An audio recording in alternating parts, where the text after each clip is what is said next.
ಶ್ರೀ ವಿಶ್ವಾವಸುನಾಮ ಸಂವತ್ಸರ ಉತ್ತರಾಯಣ ಶಿಶಿರ ಋತು ಫಾಲ್ಗುಣ ಮಾಸ ಕೃಷ್ಣ ಪಕ್ಷವಾಗಿದೆ. ಈ ದಿವಸ ಬುಧವಾರವಾಗಿರ್ತಕ್ಕಂಥದ್ದು ಪ್ರತಿಪತ್ ತಿಥಿ ಪೂರ್ವ ಫಲ್ಗುಣಿ ನಕ್ಷತ್ರ. ಈ ದಿವಸ ನಾವು ಫಾಲ್ಗುಣ ಮಾಸದ 2ನೇ ಭಾಗಕ್ಕೆ ಬಂದಿದ್ದೀವಿ.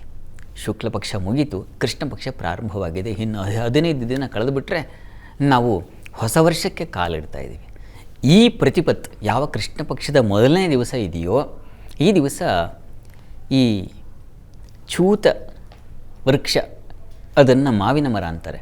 ಆ ಕುಡಿಗಳಿರ್ತಾವಲ್ಲ, ಮಾವಿನ ಕುಡಿ, ಅದನ್ನು ಪ್ರಾಶನ, ಅದನ್ನು ಸ್ವೀಕರಿಸ್ತಕ್ಕಂಥದ್ದಾಗಿದೆ, ಆರೋಗ್ಯಪ್ರದವಾಗಿರ್ತಕ್ಕಂಥದ್ದು. ಹೀಗಾಗಿ ಮಾವು, ಬೇವು ಇವುಗಳಲ್ಲಿ ತಾನೇ ಹೊಸತನ ಅಡಕೊಂಡಿದೆ, ಅದರಲ್ಲಿ ಆರೋಗ್ಯವೂ ಸಮೃದ್ಧವಾಗಿ ಸೇರಿಕೊಂಡಿದೆ. ಹೀಗಾಗಿ ನಾವು ಈ ಯುಗಾದಿಯ ಸಂದರ್ಭದಲ್ಲಿ ಈ ಬೇವು ಬೆಲ್ಲದ ಜೊತೆಗೆ ಮಾವು, ಅಲ್ಲಿ ಹಿಂಗು, ಲವಣ ಮತ್ತು ಜೀರ, ಅಜಾಮೋದ, ಹೀಗೆ ಹಲವು ದ್ರವ್ಯಗಳನ್ನು ಸೇರಿಸಿ ನಾವು ಪ್ರಾಶನ ಮಾಡಬೇಕು ಅಂತಿದೆ. ಆ ಸಂದರ್ಭ ನೋಡೋಣ, ಸ್ವಲ್ಪ ವಿಸ್ತಾರವಾಗಿ ಮಾತಾಡೋಣ. ನಾವು ಕೇವಲ ನಿಂಬಕ ದಳಭಕ್ಷಣಂ ಅಂತೀವಲ್ಲ, ಅದಷ್ಟೇ ಅಲ್ಲ, ಇದೆಲ್ಲ ಹಲವು ಸಾಮಗ್ರಿಗಳನ್ನು ಹಾಕಬೇಕು ಅಂತಿದೆ.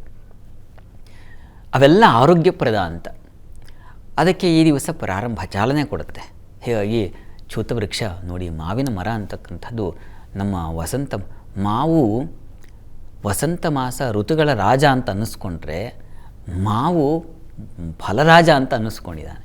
ಹೀಗಾಗಿ ಅಂತಹ ಫಲರಾಜನ ಕುಡಿಗಳನ್ನು ಈ ದಿವಸ ನಾವು ಸ್ವೀಕರಿಸೋದ್ರಿಂದ ಆರೋಗ್ಯ ವೃದ್ಧಿ. ಇದೂ ಕೂಡ ಒಂದು ಮಾವು, ಒಂದು ಬೇವು, ಇವುಗಳ ಕುಡಿ, ಇವುಗಳ ಏನು ಆಸ್ವಾದ ಇದೆಯಲ್ಲ, ಇದೂ ನಮ್ಮ ಪಾಲಿಗೆ ಹಬ್ಬವಾಗಿದೆ. ಬರೀ ದೇವರ ಆರಾಧನೆ ಅಷ್ಟೇ ಅಲ್ಲ, ಒಂದು ವೃಕ್ಷದ ಕುಡಿಯ ಸ್ವೀಕಾರವೂ ಒಂದು ನಮ್ಮ ಪಾಲಿಗೆ ಹಬ್ಬವನ್ನು. ಹಾಗೆ ನಾವು ಕಲ್ಲುಗಳಲ್ಲಿ, ಮರಗಳಲ್ಲಿ, ನದಿಗಳಲ್ಲಿ, ತೀರ್ಥಗಳಲ್ಲಿ, ಹೀಗೆಲ್ಲ ಕಡೆ ವಿಶ್ವವ್ಯಾಪಕವಾಗಿ ನಾವು ವಿಶ್ವವ್ಯಾಪಕ ದೃಷ್ಟಿಯಲ್ಲಿ ಭಗವಂತನನ್ನು ಕಾಣುವುದು, ಇದು ಅಲ್ವಾ ಔದಾರ್ಯ ಅಂದರೆ, ಉದಾತ್ತತೆ ಅಂದರೆ ಇದು ಭಾರತೀಯ ಸಂಸ್ಕೃತಿಯ ವೈಶಿಷ್ಟ್ಯ.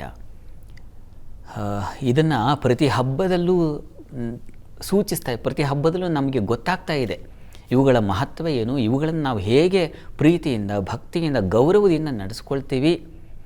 ಒಂದು ವೃಕ್ಷವನ್ನು ಕತ್ತರಿಸುವಾಗಲೂ ಉಪನಯನ ಸಂದರ್ಭದಲ್ಲಿ ಬರುತ್ತೆ ಸಂಸ್ಕಾರಗಳಲ್ಲಿ.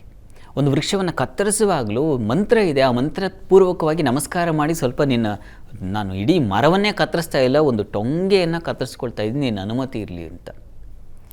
ಇದೆಲ್ಲ ನಮ್ಮ ಭಾರತೀಯತೆಯಲ್ಲಿ ಬೇರಾಗಿ ಸೇರ್ಕೊಂಡ್ಬಿಟ್ಟಿದೆ. ಹಾಗಾಗಿ ನಮ್ಮ ಮನೆಯ ಮಕ್ಕಳಲ್ಲೆಲ್ಲ ನಾವು ಗಮನಿಸಿದ್ರೆ, ಇನ್ನೊಬ್ಬರಿಗೆ ಹರಟಾದರೆ ಮೊದಲು ತಪ್ಪಾಯಿತು ಕ್ಷಮಿಸು ಅಂತ ಕೇಳ್ಕೊಳ್ತೀವಿ. ಇದು ನಿಜವಾಗಿ ಭಾವೋನ್ನತಿ ಅಂತ ಕರೀತಾರೆ ಇದನ್ನು. ಇದು ಹೀಗೆ ಆಮ್ರ ವೃಕ್ಷದಿಂದ ಪ್ರಾರಂಭ, ಚೂತ ವೃಕ್ಷದಿಂದ ಪ್ರಾರಂಭ, ಮಾವಿನ ಮರದಿಂದ ಪ್ರಾರಂಭವಾಗುತ್ತೆ. ನಮಗೆ ವರ್ಷ ಪ್ರಾರಂಭ ಆಗೋದು ಮಾವಿನ ಮರದಿಂದಲೇ. ಇಂಥ ಒಂದು ವಿಶಿಷ್ಟವಾದ ದಿವಸ ನಾವು ಪಾದಾರ್ಪಣೆ ಮಾಡ್ತಾ ಇದ್ದೀವಿ. ಇದೆಲ್ಲವೂ ಈಗೆಲ್ಲ ಈ ಎಲೆ ಎಲ್ಲ ಉದುರಿ ಹೊಸ ಚಿಗುರು ಬರತಕ್ಕಂಥದ್ದು. ಹೀಗಾಗಿ ಈ ಕಾಲ ಒಂದು ರೀತಿಯ ಸಂಧಿಕಾಲ, ಪರ್ವಕಾಲ ಅಂತ ಕರೀತಾರೆ. ನಮ್ಮ ಮನಸ್ಸಿನಲ್ಲೂ ಹಾಗೆ ಎಲ್ಲ ಹಳತು ಅಂತಕ್ಕಂಥದ್ದು, ಕೆಟ್ಟ ಆಲೋಚನೆಗಳು ಅಂತಕ್ಕಂಥದ್ದೆಲ್ಲ ಎಲೆಯ ಹಾಗೆ ಮಾಗಿ ಉದುರು ಹೋಗಲಿ. ಹೊಸ ಚಿಗುರು, ಹೊಸತನ, ಹೊಸ ಟೆಕ್ನಾಲಜಿ ಏನೇನಿದೆಯೋ ಅದೆಲ್ಲವೂ ಮತ್ತೆ ಸೇರ್ಪಡೆಯಾಗಲಿ, ತನ್ಮೂಲಕ ಅದರಿಂದ ಫಲ ಅನ್ನೋದು ಬರಲಿ ಅನ್ನೋ ದೃಷ್ಟಿ ಇದರಲ್ಲಿದೆ. ನೋಡಬೇಕು, ಅದನ್ನೇ ದರ್ಶನ ಅಂತ ಕರೀತಕ್ಕಂಥದ್ದು. ಇದು ಸುಮ್ಮನೆ ಏನೋ ಕಾಟಾಚಾರದ ಇದರಿಂದ ಮಾಡಿರತಕ್ಕಂಥದ್ದಲ್ಲ. ಇದಕ್ಕೆಲ್ಲದಕ್ಕೆ ಒಂದು ಸಂಸ್ಕಾರ ಇದೆ. ಆ ದೃಷ್ಟಿಯಲ್ಲಿ ಭಾರತೀಯ ಸಂಸ್ಕೃತಿ ತುಂಬ ಆದರ್ಶವಾಗಿದೆ. ಬೇರೆ ಇವರು ಅನುಕರಣೆ ಮಾಡಬೇಕು, ಆ ರೀತಿಯಲ್ಲಿದೆ ನಮ್ಮ ಸಂಸ್ಕಾರ, ನಮ್ಮ ದೃಷ್ಟಿ. ಅಂಥ ಒಂದು ದಿವಸವನ್ನು ಈ ದಿವಸ ನಮಗೆ ಕಾಲ ತಂದುಕೊಟ್ಟಿದೆ. ಅದನ್ನು ಭಕ್ತಿಯಿಂದ ಸ್ವಾಗತಿಸೋಣ, ಸ್ವೀಕರಿಸೋಣ, ಮುಂದೆ ಹೆಜ್ಜೆ ಇಡೋಣ.